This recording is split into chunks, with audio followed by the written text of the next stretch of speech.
Hello, I'm Jim Olson. I'm the founder of i-ching.wiki, and I'd appreciate it if you log on to the website, www.i-ching.wiki, and subscribe to our newsletter. And today I'm going to talk about yin and yang. And in fact, this symbol right here represents yin and yang. Our ancestors saw yin and yang in the cycles of nature. I want you to imagine you're on a porch looking at a hillside just before the sun rises. The sky is still dark purple. The hillside is dark and still.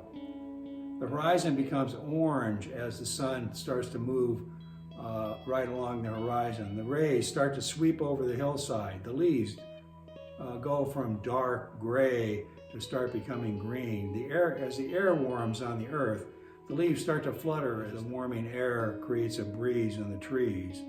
You see the birds wake up and they start to fly in the forest. The four-legged critters begin to move. The hillside becomes bright. It becomes awake. Everything changes. But the hill is still the same hill. The trees are still the same tree. The birds are still the same birds. That is the idea of the I-ching. So when yin and yang are interacting, they create qi. And qi doesn't really have a good English definition. It embodies Einstein's idea of equals mc squared. That is, matter, even when it's still, has a potential to expend energy. But the concept of qi extends to living things. It extends to you and me. It extends to the vitality that animates living things.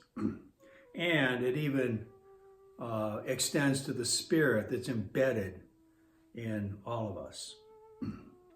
So from the Ni, an old text, it's translated as inner meditation, discusses qi. The intention of qi: you cannot control it except by the power of inner virtue. You cannot beckon it, only welcome it. To keep it, you must respect it. When you develop, you are filled with power and wisdom. So qi, we have to be ready to welcome it. It's actually very similar to the Christian concept of grace. It's something that is given. Imagine you're sitting on a surfboard, looking at the horizon as the peaks of the waves start coming toward you, and you see one, and this one looks right, so you start to move with it. And the yang of the peak starts to rise, and the peak tries to rush forward, but it overreaches and starts to break as yin swells up from below, causing it to release its energy. Without effort, you glide down the face of the growing mountain of water. You stand, turn, accelerating without effort, feeling the energy of the wave beneath your feet that carries you along the moving curl as the wave breaks. Without effort, you have let the qi of the yin-yang carry you forth.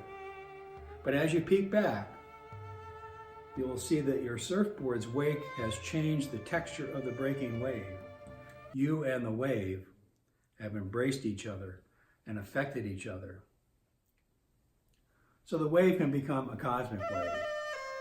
When we pick up the I-ching, we are in a moment, in a place, in the cosmos. At this moment, the cosmos, the earth, all the inhabitants of nature, including people with all their thoughts and passions, including my thoughts and passions, are all leaning like a cosmic wave, ready to break, poised, containing the potential for the future, a future that will be released to move the universe to the next instant, minute, hour, week, month, year, ad infinitum. The potential for the future await my action or non-action, await the words I choose to put into the world. Because I know that words and deeds will follow my thoughts, passions, and dispassions. There is no mistake about it. My thoughts, words, actions, and non-action will ripple subtly through the unfolding universe and shift its path, all the while holding my path in its embrace. If I understand the moment, I may align myself with the way of the future. So thank you very much for taking a ride with me on the Cosmic Wave, and I will see you next time.